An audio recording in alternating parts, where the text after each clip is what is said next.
Malam itu, lampu rumah besar di tengah kota menyala lebih cepat dari biasanya. Seorang janda kaya baru saja pulang lebih awal dari perjalanan bisnisnya. Tapi begitu membuka pintu, langkahnya terhenti. Apa yang ia lihat malam itu mengubah segalanya. Sebelum lanjut, tulis di kolom komentar. Dari kota mana kamu nonton cerita ini? Aku mau tahu, seberapa jauh kisah ini sampai malam ini. Hujan baru saja berhenti ketika mobil hitam berhenti di depan gerbang besi besar yang berkarat di pinggir kota Bandung. Jam menunjukkan pukul 21.47. Di balik kaca mobil, Sinta duduk diam. Jemarinya menekan ponsel, tapi tak satu pun pesan yang ia kirim. Tatapannya kosong, seperti seseorang yang baru saja meninggalkan sesuatu jauh di belakang, namun belum siap untuk pulang. Ia baru saja kembali dari Singapura. Perjalanan bisnis yang seharusnya selesai besok pagi. Namun entah mengapa, hati kecilnya memaksa untuk pulang malam ini. Ada perasaan aneh yang tak bisa ia jelaskan, seperti kerinduan yang tak punya bentuk. Mungkin pada rumah itu, mungkin pada seseorang yang dulu menunggunya di teras setiap malam. Pintu gerbang berderit pelan saat dibuka otomatis. Lampu taman menyala satu persatu, menyambut majikannya yang pulang tanpa pemberitahuan. Dari luar, rumah itu tampak seperti istana kecil.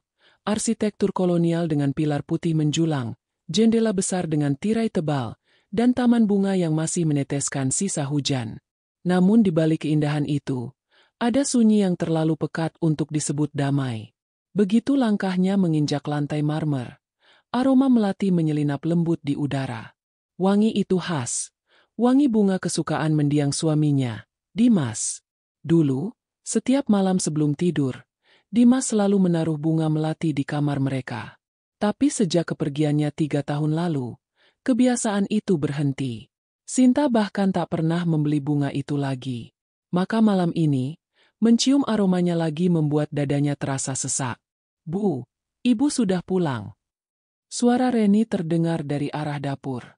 Perempuan berusia 40 tahun itu berlari kecil menghampiri. "Ya ampun. Saya kira besok pagi." Sinta hanya tersenyum tipis. "Saya kangen rumah." Reni tertegun, lalu menunduk. Ia tahu, di balik kalimat itu, ada kerinduan yang tak pernah padam. Reni segera menyiapkan teh hangat. Sinta duduk di kursi ruang tengah, memperhatikan setiap sudut rumahnya yang kini tampak seperti museum kenangan. Di dinding masih tergantung foto-foto dirinya bersama Dimas. Di meja kaca, masih ada vas bunga yang dulu mereka beli di perjalanan pertama ke Bali. Semuanya tetap di tempatnya, seolah waktu berhenti di hari Dimas pergi. "Bagaimana perjalanan ibu?" tanya Reni sambil menuang teh. "Lancar, tapi rasanya berbeda. Semua tempat ramai, tapi saya merasa kosong," jawab Sinta pelan. Reni menatap wajah majikannya. Sinta tampak lelah, tapi bukan karena perjalanan. Ada semacam kekosongan yang sulit dijelaskan, seperti seseorang yang telah mencapai segalanya namun kehilangan arah. "Rumah ini terlalu besar untuk saya sendiri, Ren," ujar Sinta lirih. "Kadang saya pikir, untuk apa semua ini, kalau akhirnya hanya saya yang duduk di sini." Reni menunduk, menahan air mata. Ia tahu betapa keras Sinta berjuang setelah Dimas tiada. Wanita itu membangun bisnis sendiri, menjaga nama baik keluarga, dan menolak semua laki-laki yang datang menawarkan teman hidup baru. Tapi malam ini, nada suaranya berbeda. Ada kelelahan yang dalam, bukan hanya di tubuh, tapi di jiwa. Sinta menatap ke arah tangga besar di tengah ruangan. Di sana, ada cermin tinggi dengan ukiran perak. Dulu, setiap pagi, Dimas suka bercermin di situ sambil bergurau. "Kalau aku tua nanti, kau tetap harus memandangku di cermin ini." Kini cermin itu tertutup kain putih. Sinta tak pernah berani menatapnya lagi. "Reni, kamu masih simpan bunga melati di rumah ini?" tanya Sinta tiba-tiba. Reni tampak bingung. "Tidak, Bu. Saya bahkan tidak berani menaruhnya lagi sejak itu." Sinta diam. Ia menghela napas panjang. "Tapi kenapa malam ini baunya begitu kuat?" Reni menatap sekeliling. Bingung. "Mungkin dari taman, Bu." Angin malam membawa wanginya. Sinta mengangguk pelan, meski hatinya menolak logika itu. Udara terasa terlalu dingin, terlalu hidup, seperti ada sesuatu yang bergerak di antara bayangan lampu. Di luar, petir samar menyambar jauh di langit. Lampu gantung bergetar sedikit, lalu tenang kembali. Sinta menatap langit-langit rumahnya, lalu berbisik lirih, hampir tak terdengar. Dimas, kalau kau masih di sini, aku belum siap melupakanmu. Reni yang sedang beranjak ke dapur sempat berhenti sejenak, menoleh, lalu menunduk. Ia tahu Sinta sering berbicara seperti itu saat sendirian. Tapi malam ini, ucapannya terasa berbeda, lebih tulus, lebih berat, seperti doa yang ditujukan pada sesuatu yang ia yakini masih mendengar. Hening merayap perlahan, hingga hanya terdengar bunyi detik jam dinding. Sinta menatap cangkir tehnya yang mulai dingin, lalu berdiri. Ia berjalan menuju balkon, memandangi taman yang masih basah oleh hujan. Dari sana, rumah tampak lebih sunyi daripada biasanya. Namun di antara keheningan itu, ada sesuatu yang berubah. Ia tak tahu apa, tapi nalurinya berkata, malam ini bukan malam biasa. Langit di atas rumahnya gelap pekat. Angin berembus membawa aroma melati yang semakin kuat. Dalam diam, Sinta merasakan sesuatu dalam dirinya bergetar, bukan karena takut, tapi karena perasaan yang tak bisa ia namai.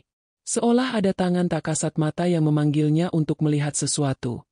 Sesuatu yang sudah lama menunggunya pulang. Ia menarik napas panjang, menatap ke arah ruang tengah sekali lagi. Dan entah mengapa, ia merasa rumah itu sedang menatap balik. Malam semakin dalam. Jarum jam dinding menunjukkan pukul 22.36 ketika Sinta kembali ke ruang tengah. Hujan sudah reda sepenuhnya, menyisakan titik-titik air yang menetes dari atap kaca. Lampu-lampu taman kini padam, menyisakan cahaya lembut dari ruang tamu yang menyorot sebagian wajahnya. Di tengah sunyi itu, Sinta duduk di sofa panjang berwarna krem, menatap kosong ke arah jendela. Ia belum mengerti mengapa dirinya pulang lebih awal malam ini. Dalam logika, itu keputusan spontan. Tapi dalam hati, seolah ada sesuatu yang memanggilnya. Sebuah dorongan halus dari dalam dada, yang membuatnya gelisah sepanjang penerbangan tadi. Ia bahkan menolak ajakan rekan bisnis untuk menginap di hotel mewah tempat konferensi berakhir. Ada rasa tak nyaman yang tak bisa ia jelaskan. Kini, duduk di ruang tengah, rasa itu belum pergi, malah semakin kuat. Ia menatap ke sekeliling, memperhatikan detil rumahnya yang seolah berubah. Bukan fisiknya, tapi suasananya. Ada hawa berbeda yang tak bisa ia tangkap. Dulu, rumah ini penuh tawa, percakapan, dan wangi masakan yang dimasak Dimas setiap minggu pagi. Sekarang, hanya gema langkahnya sendiri yang terdengar, menabrak dinding-dinding kosong. Tiba-tiba, dari arah ruang tengah terdengar suara samar. Seperti seseorang berbicara perlahan, tapi suaranya lembut, nyaris seperti bisikan. Sinta menegakkan tubuh. Ia menahan napas, menajamkan telinga. Tidak, itu bukan suara televisi, karena tadi ia yakin sudah mematikannya. Langkah kakinya bergerak perlahan ke arah suara itu. Tumit sepatunya beradu dengan marmer, memantulkan gema yang membuat suasana semakin sunyi. Di setiap langkah, udara terasa semakin berat. Dada Sinta sesak, bukan karena takut, tapi karena sesuatu yang terasa asing sekaligus akrab. Di tengah jalan menuju ruang tengah, ia berhenti. Ada 2 gelas wine di atas meja makan. Satu sudah setengah terisi, satu lagi masih penuh. Gelas-gelas itu bersih, seolah baru saja disiapkan. Sinta tahu, ia tak menyuruh siapapun menyiapkannya malam ini. Reni sudah tidur di kamarnya sejak tadi. Guntur sedang libur. Reni? Panggilnya. Suara pelan tapi bergetar. Tak ada jawaban. Ia menatap sekeliling. Lampu gantung di atas meja makan berayun pelan, seolah baru saja tersentuh. Sinta menatap 2 gelas itu lagi. Matanya memanas. Ia tahu bentuknya. Gelas yang dulu hanya digunakan saat makan malam bersama Dimas. Jantungnya berdetak cepat. Ia berjalan ke arah meja, dan di detik itu, ia mendengar suara itu lagi. Lebih jelas. Seperti percakapan antara dua orang yang berdiri di sudut ruangan. Suaranya samar, namun kali ini, ia bisa menangkap satu kata. Pulang. Sinta terdiam. Napasnya tertahan di tenggorokan. Ia berbalik perlahan. Matanya menelusuri setiap sudut. Tidak ada siapapun. Tapi hawa ruangan berubah dingin, menusuk kulit. Ia melangkah ke arah dapur, mencari sumber suara. Langkahnya semakin cepat, tapi tiba-tiba, ada bayangan bergerak di dinding. Samar, seperti seseorang lewat di balik pintu dapur. Sinta berhenti spontan. Tubuhnya kaku. Bayangan itu sempat menoleh sejenak sebelum lenyap. Tapi yang membuat darahnya berdesir bukan karena bayangannya, melainkan bentuknya. Ia mengenal siluet itu. Tinggi, tegap, dan caranya berjalan, sama seperti Dimas. Tidak mungkin, bisik Sinta. Matanya menatap kosong ke arah dapur yang kini gelap. Ia memegang dada, mencoba menenangkan diri. Mungkin aku terlalu lelah, katanya, mencoba menolak semua logika yang mulai berantakan di kepalanya. Tapi setiap kali ia mencoba menenangkan diri, aroma melati itu kembali muncul, lebih kuat dari sebelumnya, seperti wangi tubuh seseorang yang baru saja lewat di dekatnya. Dengan tangan bergetar, ia menyalakan lampu dapur. Semuanya tampak normal. Piring tertata rapi, meja bersih, tidak ada tanda-tanda kehadiran siapapun. Namun di atas meja dapur, ada hal yang membuat langkahnya berhenti. Sebuah sendok kecil, tergeletak di samping piring yang belum dicuci. Di ujung sendok itu, masih ada bekas tetesan minuman berwarna merah gelap. Sinta memungutnya perlahan. Aromanya wine, sama seperti yang di gelas di meja makan. Ia menelan ludah. Siapa yang melakukan ini? Pertanyaan itu bergema di kepalanya tanpa jawaban. Ia berbalik, melangkah kembali ke ruang tengah. Namun begitu sampai di ambang pintu, matanya menangkap sesuatu yang tak ada sebelumnya. Mantel Dimas tergantung di kursi. Mantel coklat tua yang dulu selalu ia pakai setiap pulang kantor. Mantel itu sudah disimpan di lemari sejak lama. Kakinya gemetar. Ia mendekat perlahan, menyentuh kainnya. Seolah baru saja dikenakan seseorang. Sinta menutup mulutnya dengan tangan, menahan isak yang mulai pecah. Air matanya mengalir tanpa bisa dicegah. Ia ingin berpikir logis. Tapi bagaimana mungkin? Semua tanda mengarah ke satu hal, seolah Dimas baru saja pulang. Ia memejamkan mata, berusaha berdoa. Tapi di antara doanya, ia merasa ada sesuatu yang lebih kuat dari rasa takut. Sebuah rasa yang dulu ia kenal. Tenang. Tenang seperti saat Dimas menggenggam tangannya setiap kali badai datang. Aku tahu kau merindukanku. Suara itu bergema di dalam kepala, lembut tapi dalam. Sinta tersentak. Ia membuka mata. Tidak ada siapapun. Tapi jantungnya berdetak begitu cepat hingga hampir tak bisa ia rasakan. Ia berlutut, memegang mantel itu erat di dadanya. Kalau benar kau di sini, Dimas, apa yang kau mau dariku? Hening. Tak ada jawaban. Hanya angin yang berembus dari jendela terbuka, membuat tirai bergerak pelan. Namun di luar jendela, di antara pantulan kaca dan cahaya samar dari taman, Sinta melihat sesuatu yang membuat seluruh tubuhnya membeku. Bayangan seseorang berdiri di sisi luar rumah. Tegap, diam, menghadap langsung ke arahnya. Ia ingin berteriak, tapi suaranya hilang. Bayangan itu hanya menatap, lalu memudar perlahan, menyatu dengan gelap malam. Sinta jatuh terduduk di lantai. Napasnya terengah. Ia tidak tahu apakah itu nyata, atau hanya permainan pikirannya yang lelah. Tapi satu hal pasti, malam ini, rumahnya tidak sepenuhnya kosong. Ia memandang mantel yang masih digenggamnya, lalu memeluknya erat, menatap ke arah tangga yang menuju kamar di atas. Ada rasa aneh yang tumbuh di dada, antara takut, rindu, dan perasaan bahwa sesuatu yang belum selesai, baru saja dimulai. Dan dalam diam itu, jarum jam berdetak 3 kali lebih keras dari biasanya, seolah menandai awal dari sesuatu yang tak bisa lagi dihindari. Langit di luar jendela semakin pekat. Hujan yang sempat reda kini turun kembali, tapi lebih lembut, seperti tirai tipis yang memantulkan cahaya lampu taman. Di dalam rumah, Sinta masih duduk di lantai ruang tengah, memeluk mantel Dimas yang masih terasa hangat di tangannya. Napasnya sudah mulai tenang, tapi matanya tetap menatap ke arah bayangan di jendela yang tadi sempat ia lihat.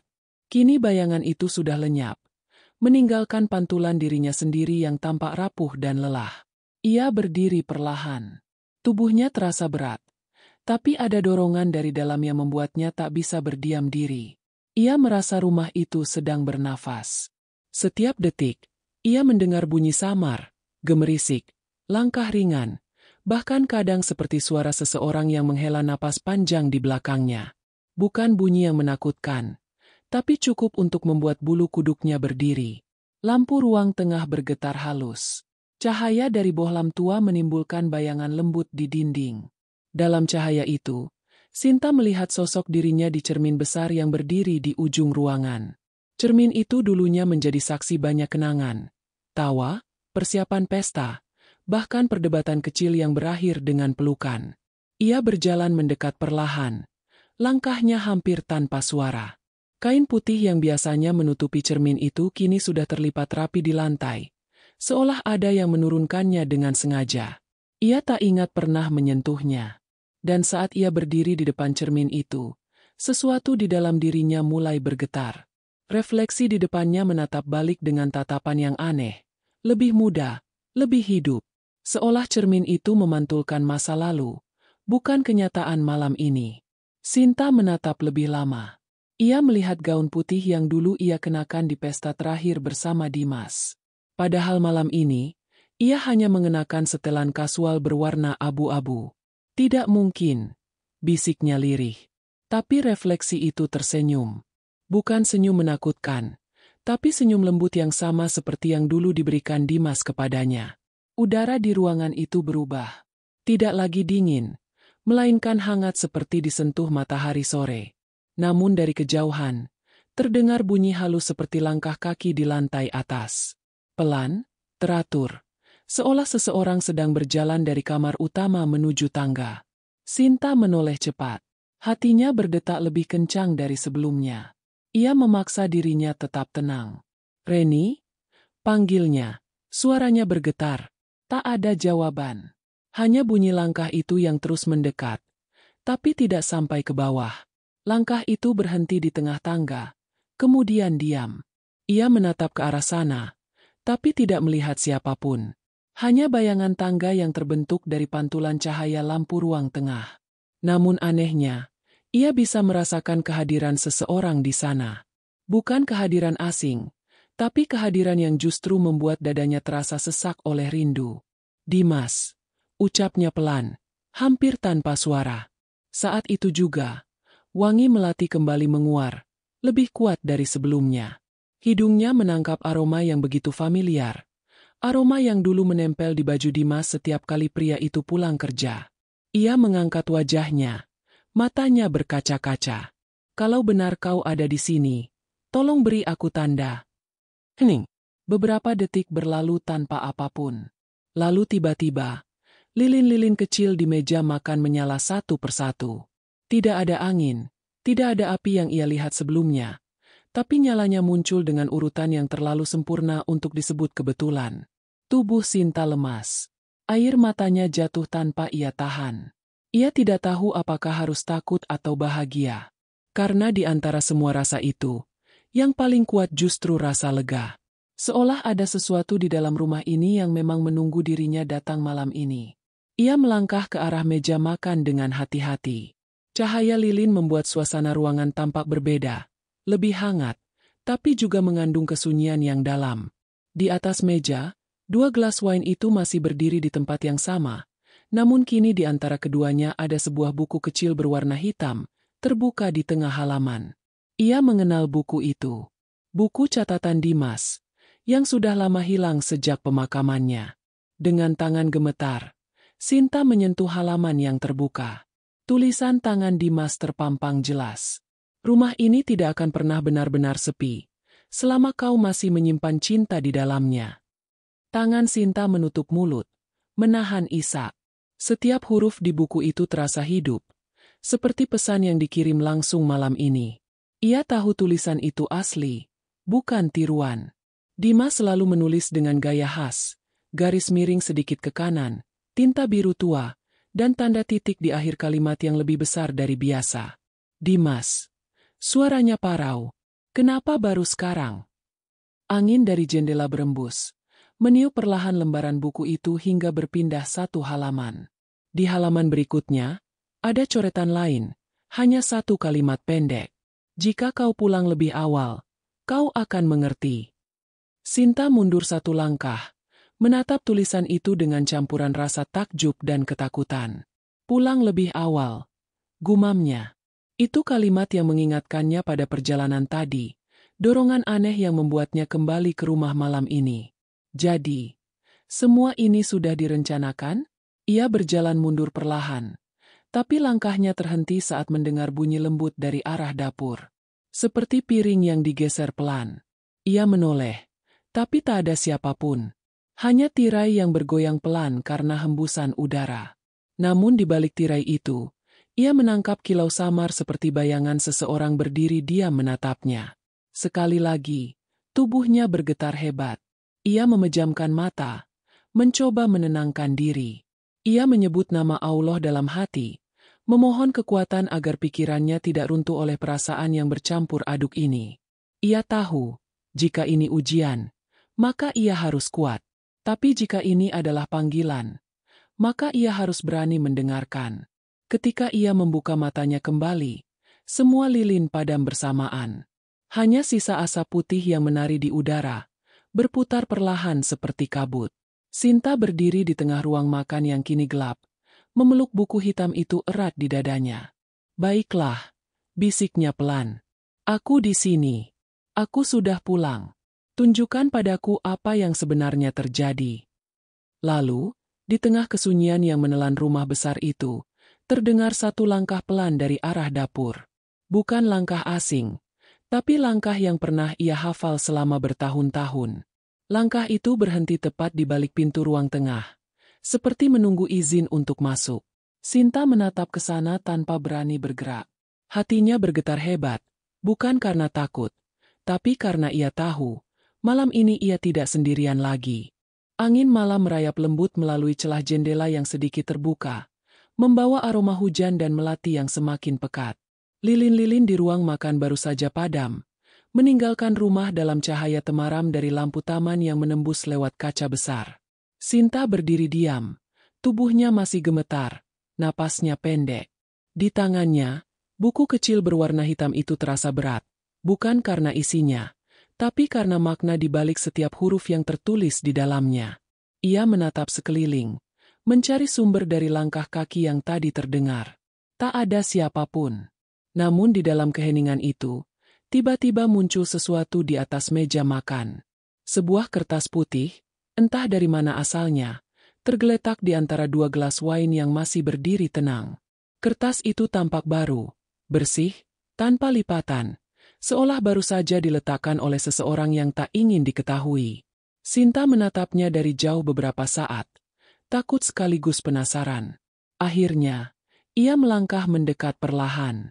Setiap langkah terasa seperti menembus kabut, semakin dekat ke sesuatu yang tak bisa dijelaskan dengan logika. Ketika jarinya menyentuh permukaan kertas itu, hawa dingin menyusup sampai ke tulang. Tangannya bergetar halus, namun ia memaksa untuk membaca tulisan yang tertera. Tulisannya halus, rapi, dan sangat familiar. Itu tulisan tangan Dimas. Terima kasih sudah memberi aku tempat yang indah. Malam ini, segalanya akan kembali seperti semula. Hati Sinta berhenti berdetak sejenak. Bibirnya kering. Ia mundur beberapa langkah tanpa sadar, menatap kertas itu seolah benda hidup. Otaknya berusaha mencari alasan logis. Mungkin Reni yang menulisnya. Mungkin seseorang sedang bercanda. Tapi hatinya tahu, tidak ada yang bisa meniru tulisan Dimas seperti itu. Huruf S yang melengkung khas. Tekanan pena yang dalam di tiap titik akhir kalimat, bahkan sedikit noda tinta di pojok kanan, semuanya persis. Air matanya jatuh tanpa ia sadari. Ia menggenggam dada, berusaha menahan napas yang mulai tersengal. Dimas, kalau ini ulahmu, kenapa baru sekarang? Suaranya serak, lirih, seperti berbicara pada udara. Namun udara malam itu terasa berbeda, seperti mendengarkan. Seperti rumah itu memahami setiap kalimat yang keluar dari bibirnya. Ia menarik kursi dan duduk perlahan. Pandangannya tetap terpaku pada kertas itu. Tangannya bergetar saat menyentuhnya lagi, berharap tulisan itu memudar, berharap itu hanya imajinasi yang lelah. Tapi tinta di atas kertas itu tetap jelas, segar, seperti baru ditulis beberapa menit yang lalu. Dalam diam, pikirannya terbang ke masa lalu. Malam terakhir bersama Dimas. Ia masih ingat, meja makan ini menjadi tempat mereka berbicara panjang, tentang bisnis, tentang rencana ke depan, tentang keinginan untuk membuka yayasan bagi anak-anak yatim. Dimas selalu bilang, rumah ini tidak boleh cuma jadi tempat kita hidup, Sin. Harus jadi tempat orang lain bisa merasa pulang. Sinta waktu itu hanya tertawa, mencandainya karena terlalu idealis. Tapi kini, duduk di meja yang sama, kata-kata itu seperti menghantui. Ia mengusap air matanya, mencoba berpikir jernih. Mungkin ini peringatan. Mungkin Allah sedang ingin menunjukkan sesuatu melalui caranya. Ia berbisik pelan, menatap langit-langit yang tampak tinggi dan gelap. Dalam hatinya, ada rasa yang aneh, antara takut dan damai. Beberapa detik berlalu dalam keheningan total. Tapi tiba-tiba, suara halus terdengar lagi. Bukan langkah kaki, bukan angin. Suara seperti bisikan yang menyusup lembut dari arah dinding. Terlalu pelan untuk dimengerti, tapi cukup jelas untuk membuat jantung Sinta berdetak cepat. Ia berdiri. Siapa di sana? Tak ada jawaban. Hanya detik jam dinding yang berdetak keras, menggema di seluruh ruangan. Sinta melangkah mendekati sumber suara, ke arah dinding dekat jendela. Ia menyentuh permukaannya. Dingin. Tapi saat tangannya bergerak sedikit ke kanan, ia merasakan sesuatu yang ganjil. Ada celah tipis di antara papan kayu dinding, seolah ada sesuatu yang tersembunyi di baliknya. Rasa penasaran mengalahkan rasa takut. Ia mengambil pisau surat dari meja, menyelipkannya ke celah itu, lalu mencongkel perlahan. Papan kayu bergerak sedikit, menyingkap ruang kecil di belakangnya. Dan di sana, terselip amplop lusuh berwarna coklat. Dengan tangan gemetar, ia menariknya keluar. Amplop itu berdebu, tapi di bagian depannya tertulis jelas. Untuk Sinta, jika suatu hari kau pulang lebih awal. Darahnya seolah berhenti mengalir. Dunia di sekelilingnya seakan mengerut, menyempit menjadi satu titik, tulisan itu. Ia membuka amplop itu perlahan, takut merusak kertas yang sudah tua. Di dalamnya, selembar surat dengan tulisan tangan Dimas yang sama seperti di catatan tadi. Sayang, jika kau membaca ini, berarti sesuatu dalam hatimu membawamu pulang lebih awal. Aku tidak tahu kapan waktu itu akan datang, tapi aku tahu suatu hari kau akan merasa rumah ini memanggilmu. Jangan takut. Aku tidak pernah pergi sepenuhnya. Aku hanya berpindah dari dunia yang bisa kau sentuh ke dunia yang hanya bisa kau rasakan.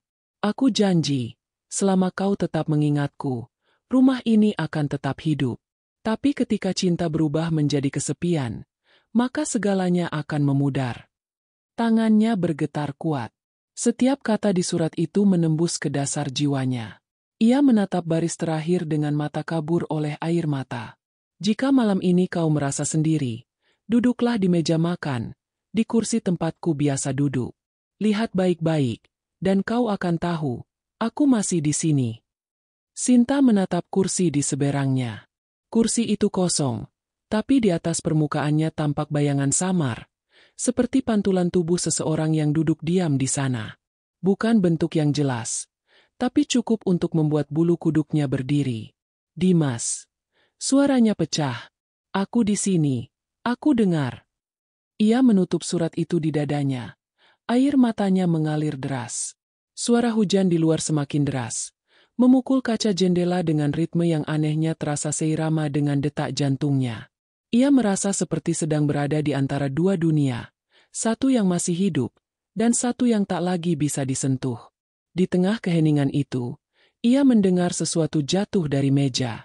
Sebuah pena lama milik Dimas, berguling pelan lalu berhenti tepat di depan surat. Dan tinta di ujungnya masih basah. Sinta membeku. Ia menatap pena itu, lalu ke surat di tangannya. Ada tambahan kecil di bawah tulisan Dimas. Kalimat baru, ditulis dengan tinta yang sama, tapi dengan goresan yang lebih halus. Terima kasih sudah pulang malam ini. Air matanya pecah tanpa suara. Ia tahu, ini bukan kebetulan. Malam ini, seseorang, atau sesuatu, benar-benar menyapanya kembali. Sinta memeluk surat itu erat, menutup matanya sambil berbisik lirih. Kalau ini cara Allah menegurku agar aku ingat, maka aku terima. Aku akan mendengarkan. Di luar, petir berkilat lembut, menyinari wajahnya sesaat. Dan dalam kilatan itu, di kaca jendela di hadapannya, ia melihat bayangan dua orang duduk di meja makan yang sama, dirinya, dan seseorang yang wajahnya sangat ia kenal. Ia menarik napas dalam-dalam, menatap ke arah pantulan itu dengan mata yang kini penuh air mata. Namun bukan lagi karena takut. Malam itu, untuk pertama kalinya setelah 3 tahun, ia benar-benar merasa tidak sendiri. Hujan berhenti di tengah malam. Tetes air terakhir jatuh dari atap kaca, menimbulkan suara kecil yang terpantul di dinding ruang makan. Sinta masih duduk di kursi yang biasa ditempati Dimas. Surat itu masih di tangannya, dan 2 gelas wine tetap di tempatnya, seperti tak tersentuh oleh waktu. Ruangan itu kini tenang, tapi ketenangan yang aneh, bukan damai, melainkan hening yang terlalu dalam hingga bisa membuat siapapun mendengar gema pikirannya sendiri. Ia menatap surat itu sekali lagi, mengelus tulisan tangan Dimas dengan lembut. Setiap huruf terasa hidup, seakan suaminya baru saja menulisnya dengan jari yang masih hangat. Tapi di dalam hati, Sinta mulai bertanya, apakah ini keajaiban, atau sekadar ujian? Apakah rumah ini memang menyimpan sesuatu yang tak selesai? Atau justru dirinya sendiri yang belum mampu melepaskan masa lalu? Dengan napas berat, ia berdiri. Lampu gantung di atas meja masih berayun perlahan, memantulkan bayangan samar ke seluruh ruangan. Dan dari tempatnya berdiri, ia bisa melihat sesuatu di kejauhan, di ujung tangga besar yang mengarah ke lantai atas. Sebuah kain putih, tergantung setengah di pegangan kayu, berkibar lembut ditiup angin yang entah datang dari mana. Kain itu ia kenali seketika. Itu kain penutup cermin di ruang tengah. Sinta menelan ludah. Jantungnya mulai berdetak cepat lagi. Ia menatap ke arah sana lama sekali, mencoba menolak dorongan untuk mendekat. Tapi sesuatu dalam dirinya, dorongan yang sama yang membawanya pulang malam ini, memaksa kakinya melangkah. Setiap langkah terasa seperti langkah menuju masa lalu yang selama ini ia hindari. Cahaya lampu ruang makan mulai memudar di belakangnya, digantikan oleh bayangan tangga yang panjang dan lembab. Di setiap anak tangga, ada gema kenangan yang muncul tanpa diundang. Suara tawa Dimas, langkah kaki mereka saat terburu-buru ke pesta, bahkan suara pintu kamar yang dulu sering terbuka bersamaan dengan sapaan lembut. Kau sudah siap, Sin? Langkahnya berhenti di depan cermin besar itu. Cermin tinggi dengan bingkai perak berukir bunga-bunga kecil. Dulu, benda itu adalah kesayangannya. Kini, ia seperti benda asing, sunyi, tapi terasa mengawasi. Kain putihnya sudah terlepas seluruhnya, tergeletak di lantai. Entah siapa yang menurunkannya, karena ia yakin tidak seorang pun berani menyentuh benda itu sejak Dimas meninggal. Permukaan cermin tampak bersih, tapi anehnya memantulkan cahaya dengan cara yang berbeda. Seolah di dalamnya bukan hanya bayangan ruang tamu, tapi sesuatu yang lebih dalam dari sekadar pantulan. Sinta berdiri di depannya, menatap dirinya sendiri, pucat, mata sembab, rambut berantakan. Tapi di balik pantulan itu, ada sesuatu yang membuat napasnya tertahan. Di dalam cermin, di belakang dirinya, tampak siluet seseorang berdiri. Refleksi itu jelas. Seorang pria, mengenakan kemeja putih, berdiri tegak beberapa langkah di belakangnya. Tapi saat ia menoleh cepat, tak ada siapapun di ruangan nyata. Hanya cermin yang kini tampak bergetar halus, seperti riak air yang tersentuh angin. Sinta menatapnya lagi, kali ini dengan tangan di dada. Siapapun kau, jangan permainkan aku, katanya dengan suara serak. Tapi hatinya tahu, Ia tak sedang diolok oleh apapun. Ada sesuatu di cermin itu yang sungguh hidup, yang mengenalnya. Wangi melati tiba-tiba menyeruak lagi. Kali ini lebih kuat, lebih segar. Seolah baru saja ada seseorang yang berjalan melewati taman dan membawanya masuk. Cermin itu mulai berubah. Bukan lagi memantulkan ruang tamu, melainkan kamar mereka di lantai atas. Tempat tidur, lemari, dan jendela besar dengan tirai putih yang berkibar perlahan. Sinta mundur satu langkah. Tidak, ini tidak nyata. Tapi matanya tak bisa berpaling. Ia melihat dirinya sendiri di cermin. Versi lain darinya, lebih muda, tersenyum lembut, memakai gaun putih yang dulu ia kenakan pada malam gala terakhir bersama Dimas. Gaun itu sudah lama disimpan di lemari, namun kini tampak hidup kembali di pantulan kaca. Refleksi itu mengangkat tangan, seolah mengundangnya untuk mendekat. Gerakannya lembut, penuh ketenangan, tapi juga menyimpan sesuatu yang tak bisa dijelaskan, kerinduan yang begitu dalam. Sinta mengangkat tangannya, pelan, dan menyentuh permukaan kaca. Bukan dingin seperti seharusnya. Hangat seperti kulit manusia. Air matanya mengalir lagi. Kali ini tanpa bisa ditahan.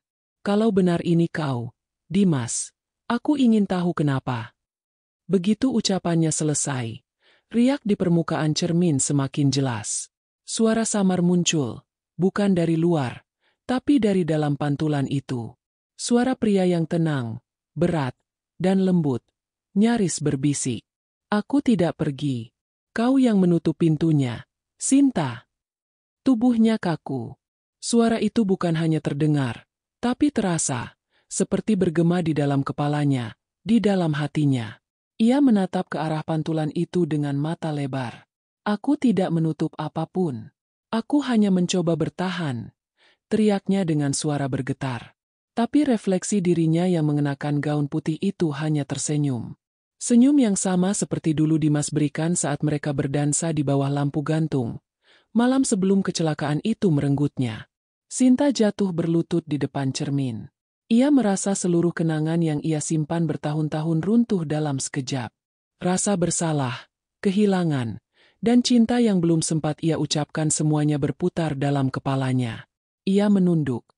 Air matanya membasahi lantai dingin. Kalau aku yang menutup pintunya, bisiknya lirih, maka biarlah malam ini aku membukanya lagi. Ia mengangkat wajahnya perlahan. Dalam pantulan, dirinya yang bergaun putih masih berdiri tegak. Tapi kali ini, di belakang refleksi itu muncul sosok lain. Dimas. Wajahnya lembut, menatap penuh kasih, tanpa kata. Sinta menatapnya, tangan di atas dada, tak sanggup bicara. Tapi dari sorot matanya, ada sesuatu yang dipahami tanpa perlu suara. Ia tahu, sosok itu tidak datang untuk menakuti. Ia datang karena cinta yang belum selesai. Lampu gantung di ruang tengah bergetar sekali lagi, dan sekejap kemudian, cahaya padam. Hanya cahaya dari luar yang menembus kaca besar di belakangnya, menyinari cermin itu dengan cahaya pucat kebiruan. Dalam pantulan itu, Sinta melihat dirinya sendiri kini tak lagi berwajah lelah. Ia tampak seperti dulu, penuh harapan, memandang ke depan bersama Dimas. Ia memejamkan mata, menarik napas panjang, dan berbisik pelan. Jika ini cara Allah mengizinkan aku melihatmu untuk terakhir kali, maka aku bersyukur. Angin berhembus lembut dari jendela, meniup rambutnya pelan. Saat ia membuka mata, pantulan di cermin itu kembali normal. Hanya dirinya sendiri, duduk di lantai dengan mata basah dan wajah lelah. Namun sesuatu telah berubah di dalamnya. Ia tahu malam itu bukan mimpi, bukan halusinasi. Itu pertemuan singkat yang tak akan pernah terulang, tapi cukup untuk membangunkan sisi dirinya yang telah lama tertidur. Dan ketika ia berdiri, cahaya fajar pertama mulai muncul samar dari balik jendela. Rumah itu terasa berbeda, lebih hangat, lebih hidup. Tapi di dalam dada Sinta, ada sesuatu yang kini berdenyut pelan. Keinginan untuk mencari tahu apa yang sebenarnya ditinggalkan Dimas, dan mengapa rumah ini belum sepenuhnya diam. Pagi datang perlahan, membawa cahaya yang menembus tirai tebal ruang tengah. Embun di taman berkilau seperti serpihan kaca, dan suara burung menggema lembut dari kejauhan. Tapi di dalam rumah besar itu, suasananya tidak benar-benar tenang. Hawa dingin masih menggantung, seolah malam belum sepenuhnya pergi. Sinta berdiri di depan cermin yang kini tampak seperti biasa. Tidak lagi beriak, tidak lagi menampilkan pantulan yang ganjil. Hanya dirinya, dengan wajah pucat dan mata sembab. Ia tidak tahu berapa lama berdiri di sana, tapi pikirannya masih penuh dengan bayangan yang muncul malam tadi. Cermin itu, suara Dimas, surat, dan aroma melati yang seolah tak pernah pudar. Setiap kali ia mencoba meyakinkan diri bahwa semua itu hanyalah ilusi, hatinya menolak. Karena perasaan hangat itu terlalu nyata. Dan surat di tangannya, bukti yang tak terbantahkan. Ketika suara mesin mobil terdengar dari luar pagar, Sinta menoleh cepat. Suara itu dikenalnya. Guntur, sopir pribadinya yang sudah bekerja untuk keluarga itu sejak sebelum Dimas meninggal. Ia jarang datang pagi-pagi tanpa kabar, apalagi di hari liburnya. Sinta berjalan ke arah pintu, membuka gembok besi, dan melihat Guntur berdiri di halaman dengan wajah cemas. "Bu, saya nggak enak hati. Semalam alarm keamanan nyala sendiri," katanya tergesa. "Saya langsung ke sini, tapi ibu belum tidur, ya?" Sinta hanya menatapnya beberapa detik, lalu menggeleng pelan. "Aku memang tidak tidur." Guntur menatap wajah majikannya yang pucat. Ada rasa khawatir di matanya. "Ibu sakit?" "Tidak, Guntur. Tapi ada sesuatu yang harus kamu lihat." Mereka masuk ke rumah. Sinta membawa Guntur ke ruang tengah. Ia menunjuk cermin yang kini tampak tenang. "Semalam, ada sesuatu yang terjadi di sini," katanya pelan. "Dan aku tahu kau mungkin tidak akan percaya." Guntur menghela napas panjang. "Bu, saya harus cerita sesuatu juga. Tapi sebelum itu, saya mohon ibu jangan kaget." Nada suaranya berat, seperti seseorang yang sudah lama menahan rahasia.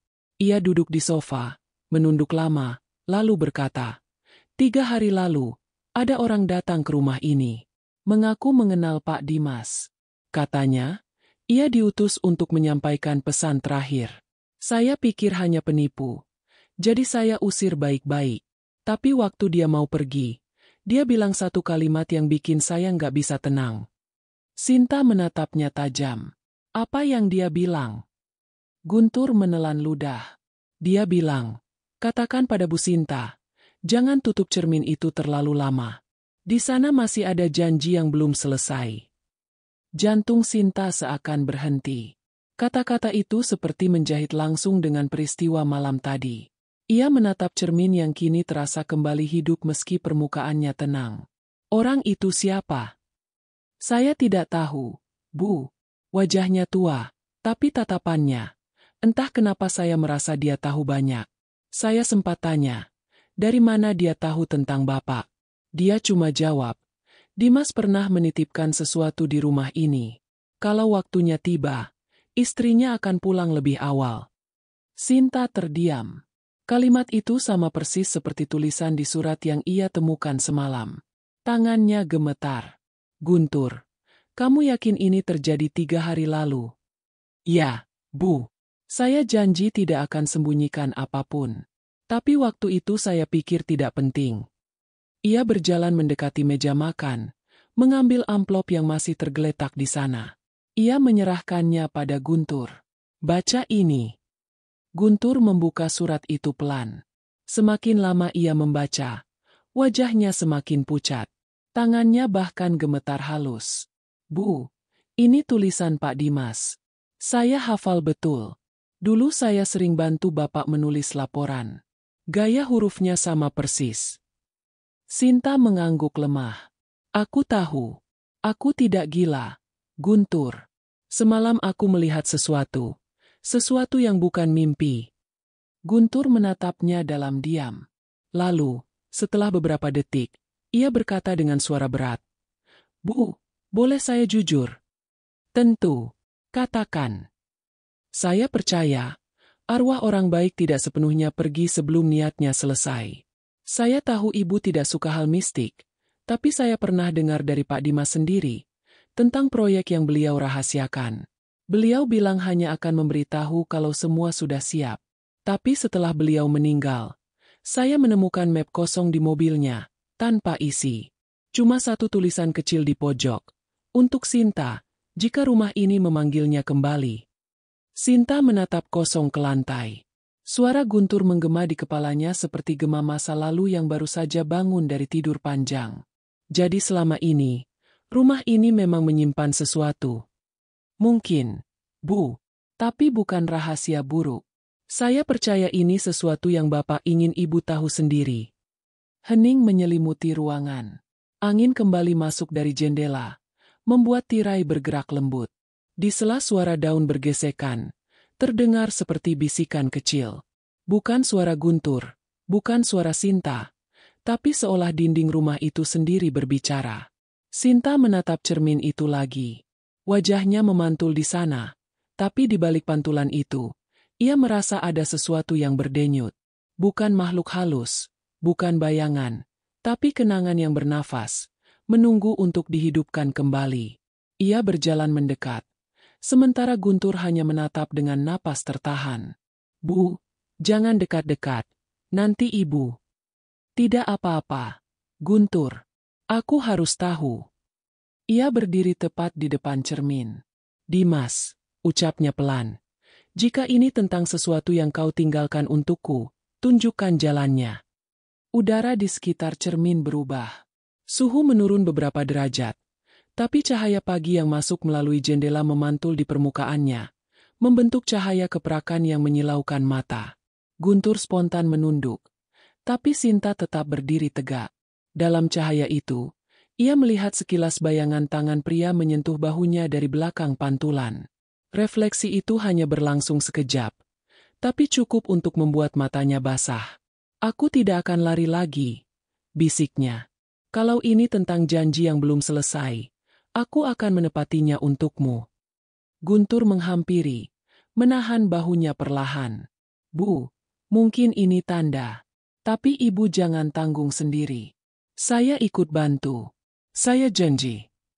Sinta mengangguk. Suaranya nyaris tak terdengar. Aku tak tahu apa yang akan datang setelah ini, tapi aku tahu satu hal, Dimas tidak pergi sia-sia. Dan rumah ini, bukan sekadar tempat tinggal. Ini warisan pesannya. Mereka berdua berdiri di sana, di depan cermin tua yang kini tampak seperti gerbang antara dua dunia. Satu milik mereka yang hidup, satu milik kenangan yang belum mau mati.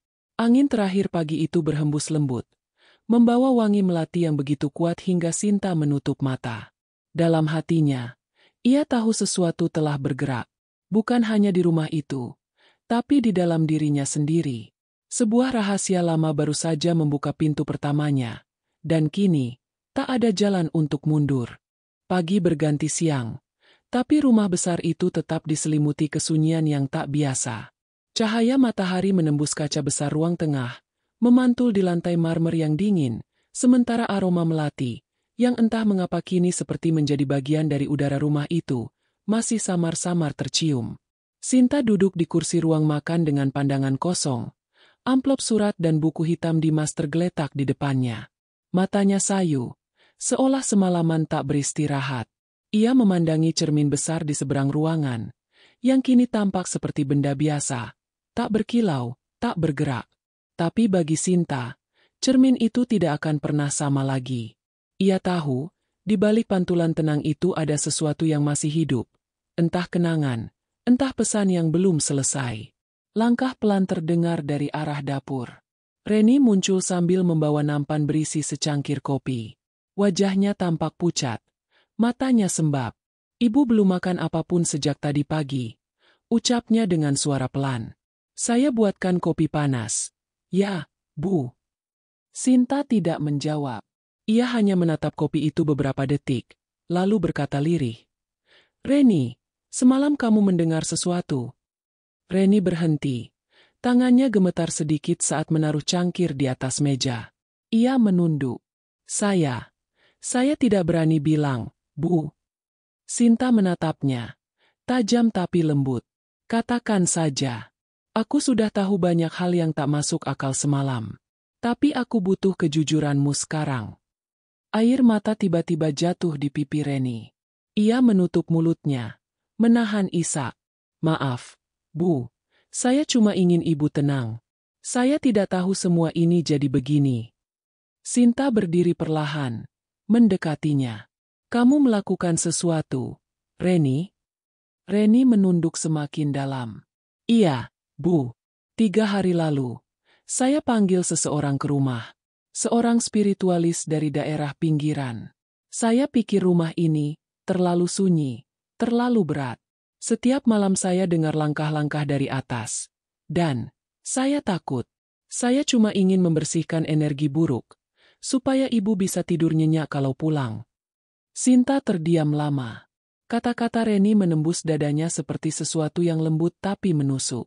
Ia tidak marah, tapi perasaannya campur aduk, antara kaget, sedih, dan bersalah. Jadi kamu yang membiarkan orang itu masuk rumah? Reni mengangguk. Air matanya menetes deras. Iya, Bu. Saya salah. Tapi waktu itu orangnya bilang sesuatu yang membuat saya tak bisa berhenti memikirkannya. Apa? Dia bilang, rumah ini tidak gelap. Yang gelap adalah kenangan di dalamnya. Kalau pintu masa lalu ditutup rapat, cahaya tidak akan masuk lagi. Sinta menatap Reni lama sekali. Kalimat itu begitu mirip dengan yang ditulis Dimas di suratnya. Ada pola yang sama, makna yang sama, seolah pesan itu dikirim dari dua arah, dari dunia yang berbeda, tapi dengan satu tujuan. Orang itu siapa namanya? Tanya Sinta. Saya tidak tahu pasti. Katanya orang memanggilnya Pak Surya. Dia tidak mau dibayar, hanya bilang ingin menyelesaikan yang belum selesai. Sinta menghela napas dalam, mencoba menenangkan pikirannya yang mulai berputar. Semua hal terasa terhubung, kedatangan orang asing pada Guntur, surat yang muncul tiba-tiba, dan sekarang pengakuan Reni. Terlalu banyak kebetulan untuk disebut kebetulan. Bu, Reni berbisik sambil memegangi dadanya. Semalam saya juga dengar langkah kaki dari kamar Ibu. Padahal saya tahu Ibu belum pulang. Saya lihat dari bawah, dan saya benar-benar takut. Langkah kaki? Tanya Sinta pelan. Reni mengangguk cepat. Iya, langkah berat, seperti langkah laki-laki. Tapi waktu saya naik, tidak ada siapa-siapa. Kain putih yang nutup cermin sudah jatuh. Saya tutup lagi, tapi pagi-pagi waktu saya turun, kain itu sudah hilang. Hening menelan keduanya. Hanya suara jam dinding yang berdetak keras. Sinta menatap Reni yang kini menangis tanpa suara. Dalam tangisnya, bukan hanya rasa bersalah yang keluar, tapi juga ketakutan lama yang selama ini dipendam. Sinta mendekat dan memegang bahu Reni. Kamu tidak salah, Ren. Kau hanya takut. Rumah ini memang memanggil sesuatu, tapi bukan untuk menakut-nakuti kita. Reni mengangkat wajahnya perlahan.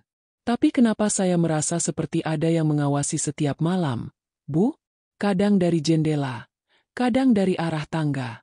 Saya bahkan sempat dengar suara orang membaca sesuatu di kamar atas. Lembut sekali, seperti doa. Sinta tertegun. Doa. Kata itu menggema dalam kepalanya. Ia ingat, Dimas memang selalu punya kebiasaan membaca doa setiap malam sebelum tidur. Suara lembut itu, nada rendahnya, semua begitu khas. Bahkan 3 tahun setelah kepergiannya, gema itu masih tertinggal di telinganya. Mungkin itu bukan sesuatu yang jahat, Ren, ucap Sinta dengan suara yang mulai bergetar. Mungkin itu cara Allah menunjukkan bahwa cinta tidak berhenti hanya karena tubuh berhenti bernapas. Reni menatapnya takjub. Wajahnya masih basah air mata. Ibu tidak takut. Sinta tersenyum kecil, meski matanya sayu. Aku takut. Tapi lebih takut lagi kalau aku terus lari dari sesuatu yang jelas ingin aku pahami. Rumah ini bukan tempat berhantu, Ren. Ini tempat yang masih menyimpan suara dari masa lalu, dan aku harus mendengarnya sampai selesai. Reni terdiam. Di wajahnya, ada kelegaan sekaligus ketakutan yang belum hilang. Ia memegang tangan Sinta erat-erat. Kalau begitu, jangan Ibu sendiri, ya? Saya takut kalau malam nanti terjadi apa-apa lagi. Sinta mengangguk pelan. Kau tidak sendirian, Ren. Aku pun tidak. Aku merasa Dimas juga di sini, meski dengan cara yang tak bisa kita lihat. Mereka berdua berdiri di sana, dua perempuan yang terikat oleh kenangan yang sama, kehilangan, kesetiaan, dan misteri yang kini perlahan terkuak. Udara di sekeliling mereka berubah lembut, dan sinar matahari menembus kaca, jatuh tepat ke atas meja makan tempat surat itu diletakkan. Sinta menatap cahaya itu lama sekali. Kau lihat, Ren, katanya pelan. Seperti ada yang ingin menunjukkan sesuatu. Aku rasa kita sedang diingatkan bahwa rumah ini belum selesai bercerita. Reni mengangguk sambil mengusap air matanya. Saya percaya, Bu. Tapi saya mohon, jangan tinggalkan rumah ini malam ini. Entah kenapa, saya merasa sesuatu sedang menunggu untuk muncul. Sinta menarik napas panjang. Kalau begitu, kita tunggu bersama. Tapi kali ini, tanpa ketakutan.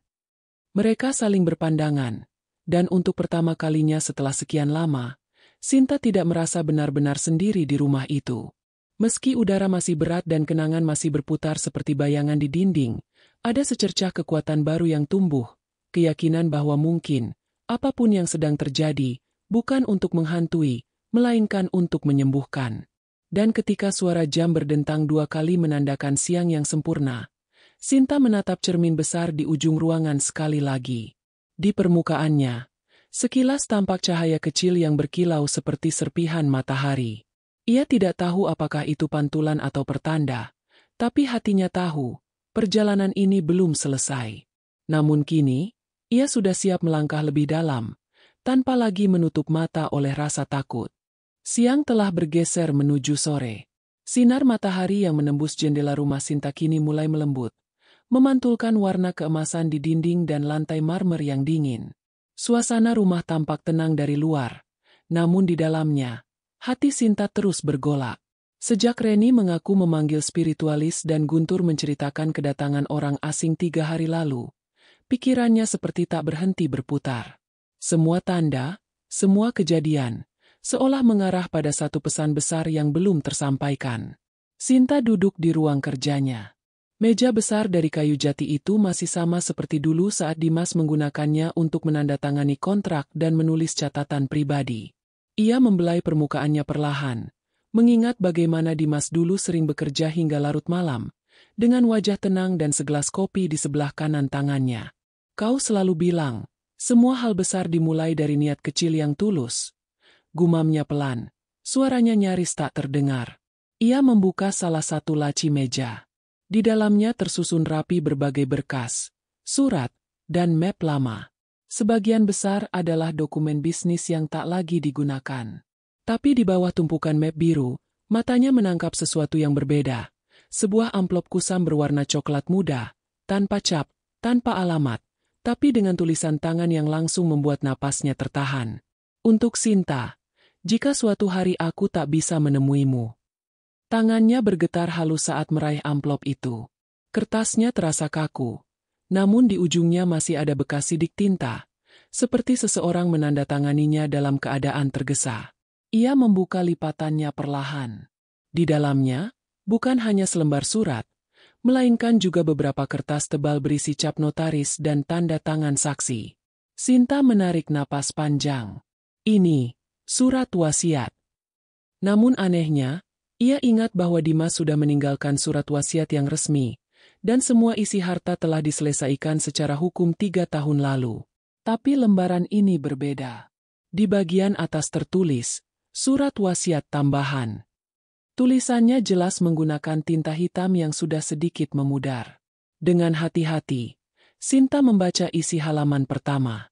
Wasiat ini bukan untuk harta. Ini untuk melanjutkan janji yang belum sempat aku penuhi. Jika kau membaca ini, berarti rumah ini telah memanggilmu kembali, dan waktunya telah tiba untuk membuka kebenaran yang selama ini kusimpan dari semua orang, termasuk dirimu. Matanya mulai basah. Setiap kata dari Dimas terasa seperti suara yang keluar dari balik waktu. Ia menelan ludah, lalu melanjutkan. 3 bulan sebelum aku pergi, aku merencanakan proyek amal yang tidak ingin kuumumkan dulu. Aku ingin membangun sebuah yayasan untuk anak-anak yatim dan janda muda yang kehilangan penopang hidup. Yayasan itu akan dinamakan sesuai dengan namamu, Rumah Sinta. Tapi aku takut, kalau aku mengatakannya terlalu cepat, kau akan menolak karena kau masih berjuang menyembuhkan luka masa lalu. Sinta menutup mulutnya dengan tangan. Ia ingat betul, menjelang wafatnya Dimas, mereka memang sering berdebat kecil soal waktu dan kesibukan. Ia selalu berkata, "Jangan dulu mulai proyek baru, Mas. Aku ingin kau istirahat." Ia tidak pernah menyangka bahwa di balik ucapannya itu, ada rencana besar yang belum sempat diwujudkan. Air matanya jatuh ke kertas, membentuk noda kecil di sudut halaman. Ia terus membaca dengan suara bergetar. Rumah ini bukan hanya tempat tinggal kita.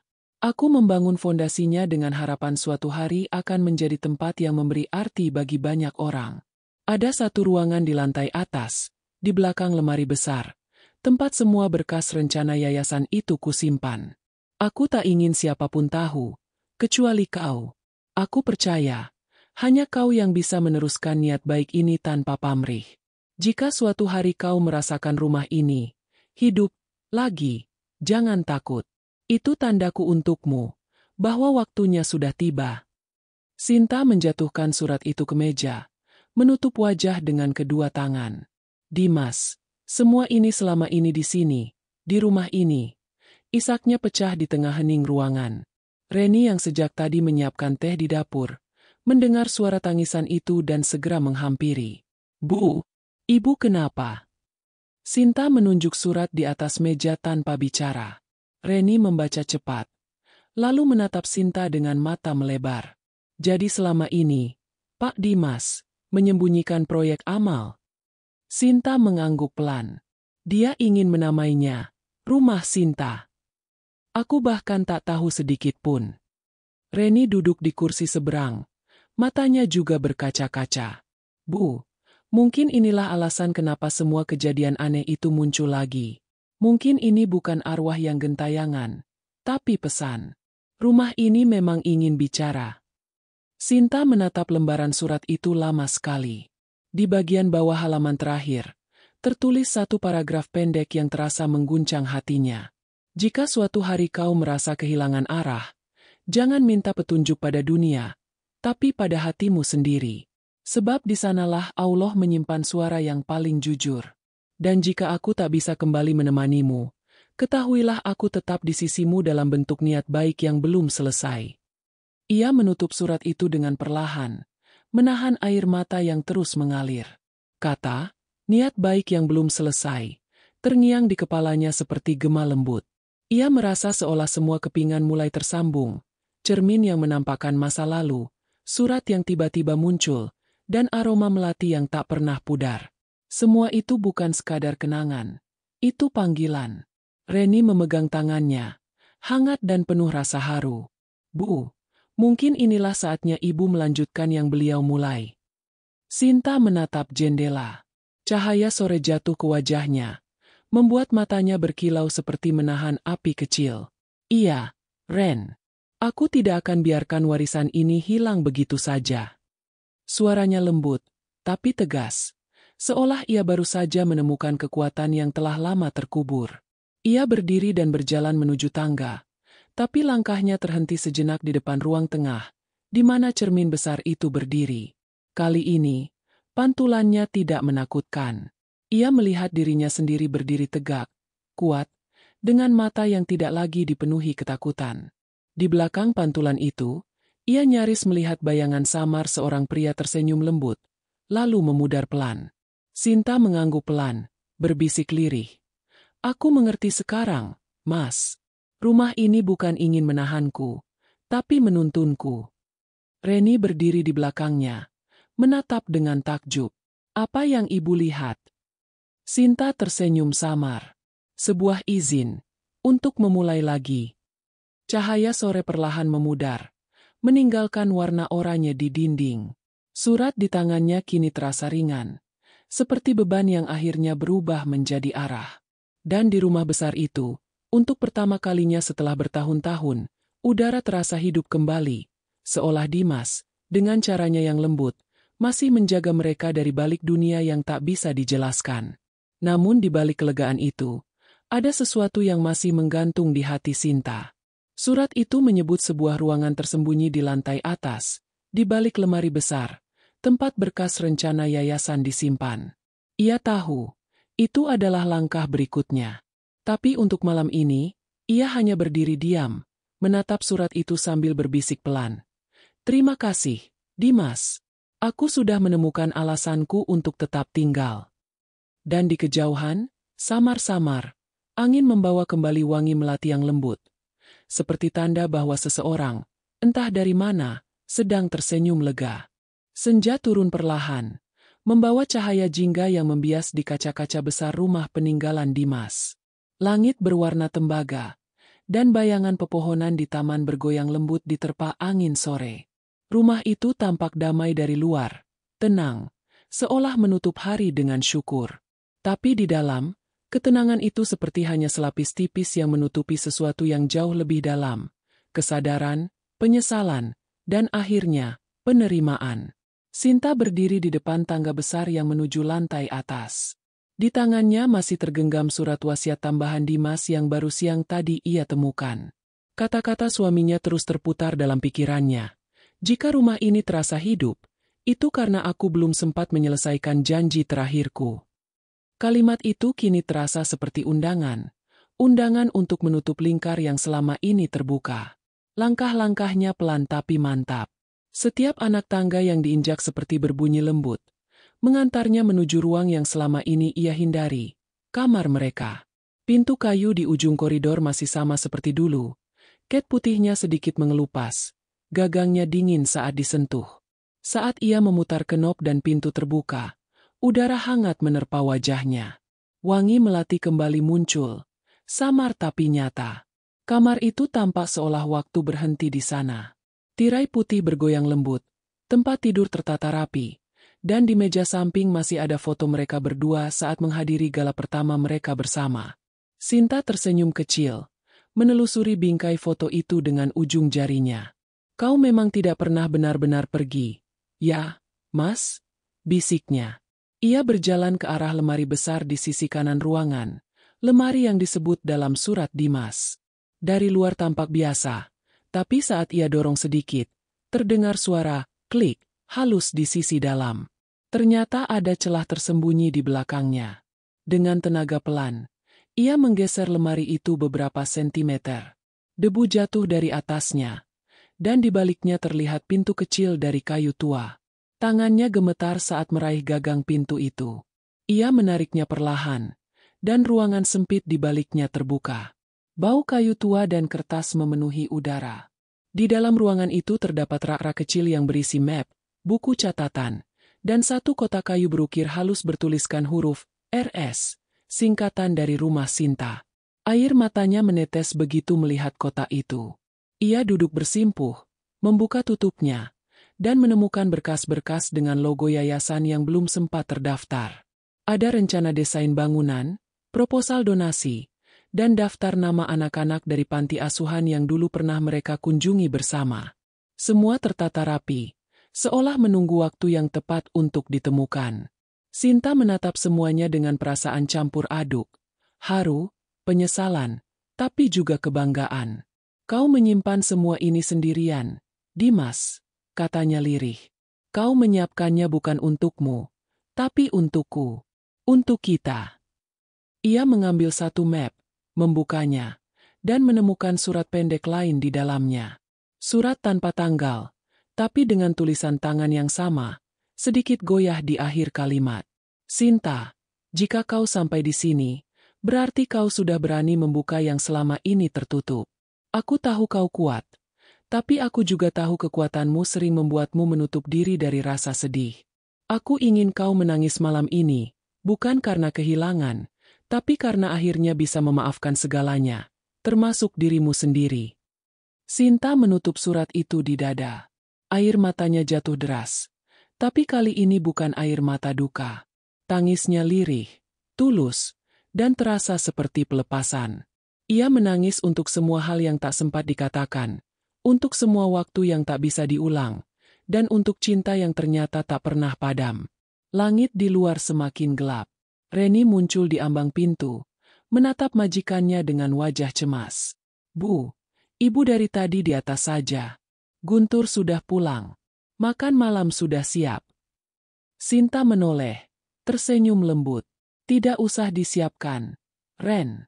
Malam ini, aku ingin makan di sini saja. Di kamar ini."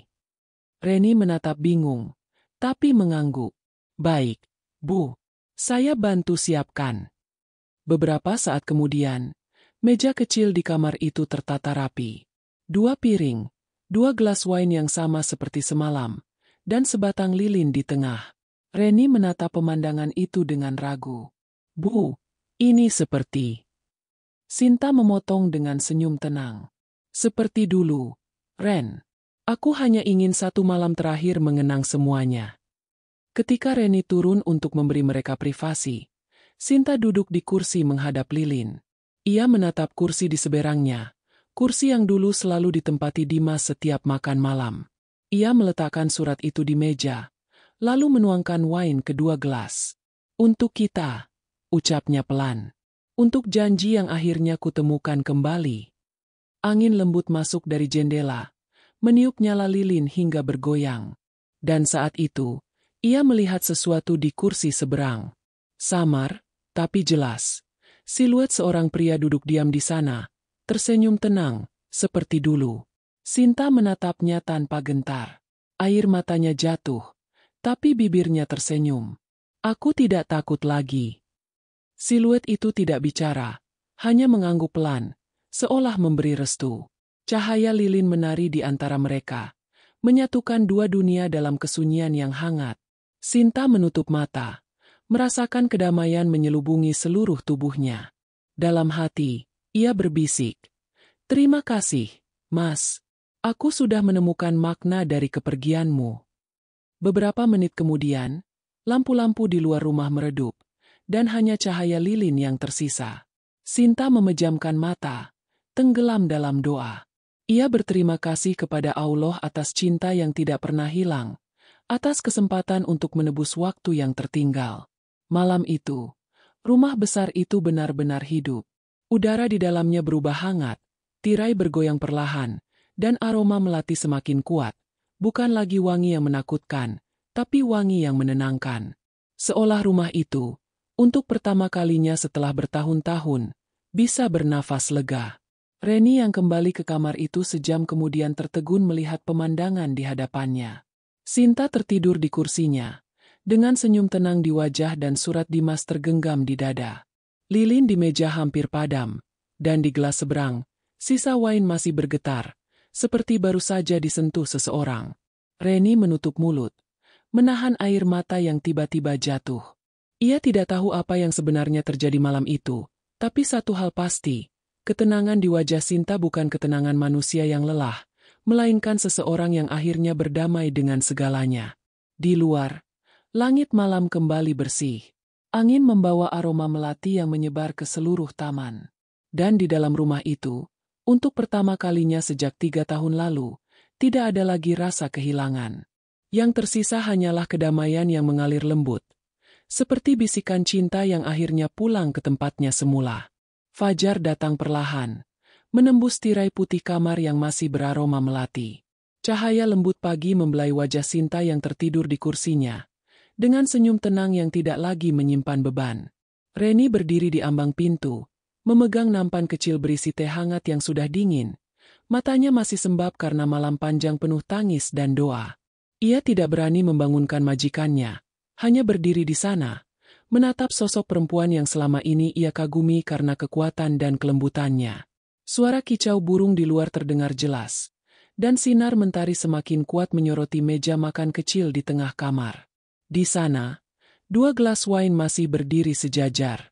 1 gelas sudah kosong, satunya masih terisi setengah. Di antara keduanya tergeletak surat Dimas, surat terakhir yang dibaca Sinta semalam, dan di atasnya, ada sesuatu yang baru, sebuah tulisan kecil, dengan tinta yang masih basah. Tulisan itu tidak ada ketika Reni meninggalkan kamar tadi malam. Dengan langkah pelan, Reni mendekat. Ia membaca tulisan itu, matanya membesar, lalu tangannya bergetar menahan napas. Di bawah tulisan tangan Dimas yang lama, kini ada baris baru, ditulis dengan gaya khas Sinta, huruf S. Nya melengkung sempurna seperti yang selalu ia gunakan saat menandatangani dokumen. Terima kasih sudah memberi aku kesempatan memaafkan. Kini giliranmu yang hidup, untuk meneruskan apa yang belum selesai. Reni menutup mulutnya. Air mata jatuh tanpa bisa ia tahan. Ia menatap Sinta yang masih duduk tenang di kursinya. Lalu menatap tulisan itu lagi. Hatinya bergetar antara tak percaya dan haru. Ia memegang tangan Sinta perlahan. Masih hangat. Ibu, bisiknya pelan. Apa yang sebenarnya terjadi semalam? Udara di kamar itu terasa berbeda. Tidak lagi berat seperti biasanya, tapi ringan. Seolah rumah itu menghembuskan napas lega setelah sekian lama menahan cerita. Reni merasa ada sesuatu yang bergerak di balik kesunyian. Ia menatap cermin besar di seberang ruangan, dan untuk sesaat, ia melihat bayangan Sinta berdiri di sana, tersenyum sambil menatapnya. Tapi ketika ia berkedip, bayangan itu lenyap, meninggalkan pantulan dirinya sendiri yang meneteskan air mata. Jam dinding berdentang pelan. Reni menatap sekali lagi ke arah Sinta, lalu mengambil napas panjang. Ia berlari keluar, memanggil bantuan. Dalam waktu singkat, rumah itu kembali ramai. Dokter datang, tetangga berdatangan. Bahkan Guntur yang mendengar kabar segera muncul dengan wajah pucat. Namun setelah pemeriksaan singkat, dokter hanya bisa berkata pelan. Beliau pergi dengan damai. Sepertinya di saat tidur. Kalimat itu bergema di ruangan, namun tidak menimbulkan histeria. Tidak ada jeritan, tidak ada panik. Hanya keheningan panjang yang diisi oleh isak pelan dan doa-doa lirih. Sore itu, rumah besar itu kembali sunyi. Semua orang telah pergi, tinggal Reni dan Guntur yang masih membereskan sisa-sisa di kamar Sinta. Ketika mereka hendak memindahkan surat-surat dari meja, Guntur menemukan sesuatu di bawah tumpukan dokumen yayasan. Sebuah amplop baru, tertulis dengan tinta emas di bagian depan. Untuk Reni dan Guntur. Mereka saling pandang, lalu membukanya bersama. Isinya hanya selembar kertas dengan tulisan tangan Sinta. Jika kalian membaca ini, berarti aku sudah memutuskan untuk melangkah. Tapi jangan salah paham.